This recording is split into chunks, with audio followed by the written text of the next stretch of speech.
오늘은 로마서 30번째 시간입니다. 오늘은 23절을 중심으로 말씀을 나누고자 합니다. 20절부터 21절은 예수 그리스도를 믿는 믿음의 의를 설명하고 있고, 22절부터는 이와 같은 믿음의 의는 차별이 없이 공평하게 주어진다는 것을 말씀합니다. 그리고 23절은 왜 예수 그리스도를 통한 의가 필요한지에 대한 그 이유에 대한 내용입니다. 그 이유는 두 가지인데요. 모든 사람이 죄를 범했다는 것이 그 첫 번째 이유이고, 두 번째 이유는 그 첫 번째 이유 때문에 하나님의 영광에 이르지 못했다는 것이죠. 첫 번째 가장 큰 이유를 살펴보면요, 모든 사람이 죄를 범했다는 것이죠.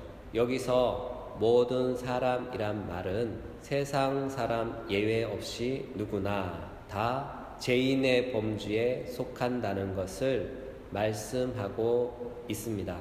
여러분, 죄가 무엇일까요? 우리가 흔히 죄하면요, 자범죄를 많이 생각해요. 그래서 어제 누구누구에게 잘못한 것, 혹은 부모님께 거짓말하다 들킨 것, 또는 연인이나 친구들과 심하게 말다툼하며 싸운 것 등 이와 같은 것들을 생각합니다. 여러분, 이것은 죄가 맞긴 한데 죄의 본질적인 측면이 아니죠. 성경에서 죄라고 분명히 규정하고 있는 것이 있는데, 그것은 바로 하나님과의 관계가 깨진 것, 그것을 죄라고 말씀하고 있는 것이죠. 여러분, 이것이 성경이 말하고 있는 죄예요. 그리고 이것이 뿌리가 되어 자범죄라는 죄의 열매를 맺는 것입니다. 따라서 우리가 죄를 짓지 않고 바르게 살아가려면요, 먼저 하나님과의 깨진 관계를 회복하세요. 그러면 죄는 시간이 지나면 조금씩 개선되어 질 것입니다. 여기 모인 우리 모두는 죄의 본질을 깨닫고 하나님과 깨진 관계가 회복한 의인들이 되시길 예수님의 이름으로 축복합니다. 이와 같이 하나님과 관계가 깨진 죄인들은 하나님의 영광에 이르지 못한다고 성경은 말씀합니다. 이르지 못한다라는 헬라어 단어의 보다 선명한 의미는 부족하다, 결핍되었다, 결여되었다는 뜻입니다. 이것은 어떤 행위를 가리키는 단어가 아니에요. 예를 들면 우리의 어떤 행동의 결과나 어떤 행동의 질량을 가리키는 단어가 아니란 뜻이죠. 이 단어는요, 어떤 상태를 가리키는 단어입니다. 그래서 어떤 신학자들은 우리가 이르지 못하는 하나님의 영광이 무엇인가 하고 깊이 고민했어요. 그리고 그 고민의 결론을 내렸죠. 우리가 이르지 못하는 하나님의 영광이란 바로 하나님의 영광을 반영하지 못하는 것이다. 다시 말해서 하나님의 형상을 본받지 못하는 것이다 라고 결론을 내린 것이죠. 고린도전서 11장 7절, 남자는 하나님의 형상과 영광이니. 고린도후서 3장 18절, 우리가 다 수건을 벗은 얼굴로 거울을 보는 것 같이 주의 영광을 보매 그와 같은 형상으로 변화하여 영광에서 영광에 이르니 곧 주의 영으로 말미암음이니라. 고린도후서 8장 23절, 디도로 말하면 나의 동료요 너희를 위한 나의 동력자요, 우리 형제들로 말하면 여러 교회의 사자들이요 그리스도의 영광이니라. 사도 바울은요, 그의 서신서에서 우리의 구속의 결과는 우리가 하나님의 형상을 담는 것으로 묘사하고 있어요. 따라서 죄인된 인간의 상태는요, 하나님의 형상을 상실해 버렸기 때문에 우리에게는요, 하나님의 영광이 없고 아울러 하나님의 영광이 결핍되어 있는 상태라는 것이죠. 이 서술은요, 모든 사람이 죄를 범했다는 사실과 일치합니다. 그렇다면 이 본문에서 하나님의 영광이 무엇인가 하는 질문이 생기겠죠. 사도 바울의 신학과 로마서의 용례상 하나님의 영광은 바로 하나님의 형상이라고 이해하고 생각하시면 됩니다. 여기서 사도 바울의 요점은 이것이죠. 하나님이 사람을 창조하셨는데 그때 사람은 하나님의 형상을 따라 지음 받았다는 것이죠. 그런데 하나님의 형상을 따라 지음 받은 한 사람이 죄로 인해 타락하게 되고 몹시 부패하게 되었는데 이때 하나님의 형상에도 뭔가 심각한 변화가 일어났다는 것이죠. 다시 말해서 하나님의 형상도 죄로 인해 심각한 오염과 훼손을 입게 되었다는 말입니다. 그 결과 하나님의 영광을 반영할 수 없는 상태가 되었다는 것이죠. 그래서 사도 바울의 의도는요, 사람은 다시 한번 본래의 하나님의 형상으로 회복되어야 한다는 것을 강조하는 것입니다. 즉, 사람 속에 있는 하나님의 형상이 다시 새롭게 되어야 한다는 것입니다. 우리가요, 여기서 알 수 있는 중요한 사실이 하나 있어요. 그것은 인간은 타락했지만 우리 안에는 여전히 하나님의 형상이 있다는 것이죠. 저는요, 예전에 이 사실을 몰랐어요. 지금으로부터 7년 전쯤으로 기억되는데요. 제가 그때 처음으로 겁도 없이 로마서 강의를 해봤어요. 무척 어려웠죠. 신학도 정리 안 되어 있었고요. 그때 책을 아무리 뒤적여 봐도 도저히 이해를 못하겠더라고요. 그래서 닥치는 대로 주석서 7권에서 10권 정도 펴놓고 좋은 말, 맞는 말 같으면 무조건 퍼오는 것이죠. 처음에 로마서 강의를 그렇게 시작했어요. 그래서 맞는 말도 많이 있었지만 틀린 말도 많이 있었죠. 그래서 가끔 사람들이 이런 말을 했어요.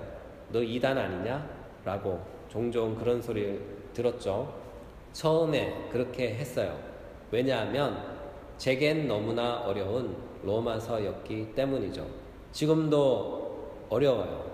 매주마다 난공불락의 요새를 공격하는 기분입니다. 가끔 내가 왜 로마서를 선택했나 하는 자괴감이 들어요. 여튼 중요한 것은 그때 저는 하나님의 형상을 어떻게 생각했냐 하면요, 하나님의 의로움이라고 생각했어요. 그래서 그때 설교하기를 아담이 죄를 지었기 때문에 그 결과 하나님의 의로움인 하나님의 형상을 잃어버린 것이고 하나님의 형상이 우리 안에 없기 때문에 우리는 하나님을 향하여 죄인이다. 따라서 예수님을 믿으면 하나님의 형상이 내 안에 재창조되고 그 결과 나는 의롭게 되어 구원받는다. 이렇게 생각한 것이죠. 지금 생각하면 엉터리죠. 그렇죠? 이것은 정확하게 오답입니다. 그런데 옛날에 저와 같은 생각을 하시는 분들이 종종 계신 것 같아요. 아담의 타락으로 하나님의 형상을 잃어버렸다. 이렇게 말이죠. 성경은 그렇게 말씀하지 않습니다. 창세기 9장 6절 다른 사람이 피를 흘리면 그 사람의 피도 흘릴 것이니 이는 하나님이 자기 형상대로 사람을 지으셨음이니라. 본문은 말씀하시기를 사람이 다른 사람의 피를 흘려서는 안 된다는 결정적인 이유가 사람에게는 저마다 독특한 가치가 있는데 이 독특한 가치는 그 어떤 피조물도 소유하지 못한 오직 인간만이 가지고 있는 것이죠. 그것이 바로 하나님의 형상이라는 것입니다. 여러분, 사람은 타락한 존재 맞아요. 그래도 우리 안에는요, 여전히 하나님의 형상이 존재합니다. 왜냐하면 우리가 하나님의 형상대로 지음받았기 때문이죠. 따라서 우리는 하나님을 반영하고 있는 존재이며 어떤 면에서는 하나님과 같은 존재들이며 하나님을 나타내고 있는 존재들입니다. 이와 같은 이유로 하나님의 형상의 소유자인 사람을 죽이는 행위는, 다시 말해서 살인은 큰 죄악인 것이죠. 사람이 사람을 죽이면요, 그는 단순히 다른 사람의 생명을 빼앗는 것이 아니라 하나님 자신, 다시 말해서 살인당하는 사람 안에 반영되어 있는 그 하나님을 해코지하는 것입니다. 여러분, 하나님의 형상을 죽이는 것은 곧 하나님에 대하여 폭력을 행사하는 것입니다. 따라서 본문에 의하면 타락한 인간도 아직까지는 하나님의 형상을 소유한 존재라는 사실이죠. 여러분, 우리는 비록 타락했지만 그러나 우리 안에는 여전히 하나님의 형상이 존재하는 줄 믿으시길 바랍니다. 이와 같은 이유로 사도 야고보는 이렇게 말씀합니다. 야고보서 3장 9절, 이것으로 우리가 주 아버지를 찬송하고 또 이것으로 하나님의 형상대로 지음을 받은 사람을 저주하나니. 야고보서 3장 9절의 문맥은 혀가 짓는 죄들에 관한 것이죠. 사도 야고보는 이렇게 말씀합니다. 너희가 같은 혀를 가지고 하나님을 찬양하기도 하고 너희는 같은 혀를 가지고 하나님의 형상을 가진 사람을 저주하기도 한다고 지적합니다. 따라서 우리가 같은 혀로 하나님을 찬양하면서 동시에 같은 혀로 사람을 저주하면 이와 같은 이유 때문에 하나님이 모욕당하신다는 것이죠. 사랑하는 여러분, 우리가 두 성경 본문을 통해 알 수 있는 확실한 사실은 사람은 하나님의 형상대로 지음 받았으며 비록 사람이 죄를 짓고 타락했으나 그래도 타락한 사람 안에는 여전히 하나님의 형상이 존재하며 우리 안에 있는 하나님의 형상은 완전히 파괴되거나 완전히 소멸된 것이 아니다라는 것이죠. 그러므로 우리는 아직도 하나님의 형상을 소유하고 있습니다. 그러나 우리가 소유한 하나님의 형상으로는 하나님의 영광을 반영하기엔 많이 부족하다는 것입니다. 아니, 오히려 하나님의 영광을 담을 수 없는 형상인 것이죠. 그래서 우리에게는 갱신의 은혜가 필요합니다. 다시 말해서 하나님의 형상으로 다시 회복될 필요성이 있다는 것이죠. 그 갱신의 은혜는요, 바로 예수 그리스도를 통해서 옵니다. 왜냐하면 성경은 예수 그리스도를 가리켜 하나님의 온전한 형상이라고 말씀하고 계시기 때문입니다. 히브리서 1장 3절, 이는 하나님의 영광의 강체시요 그 본체의 형상이시라. 이 본문에서 본체의 형상이라고 번역된 헬라어는 카락테르인데요. 이 단어는 종종 주와 등을 눌러 찍어내다, 주조하다 또는 도장 등을 새기다는 뜻과 관련이 있는 단어입니다. 이렇게 원판을 가지고 다시 찍어내면 원판에 새겨진 형상이 그대로 정확하게 다시 복사되어 나타나는 것이죠.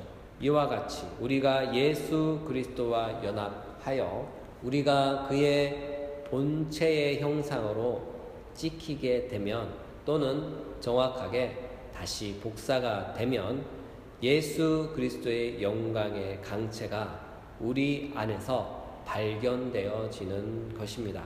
그리스도 안에 있는 하나님의 영광이 우리 안에서 발견되어지는 것입니다.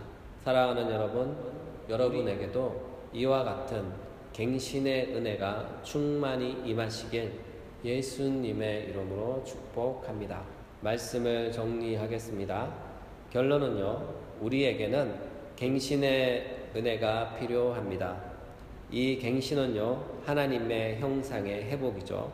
아담의 죄는 하나님의 형상에 심각한 훼손을 가져왔고요.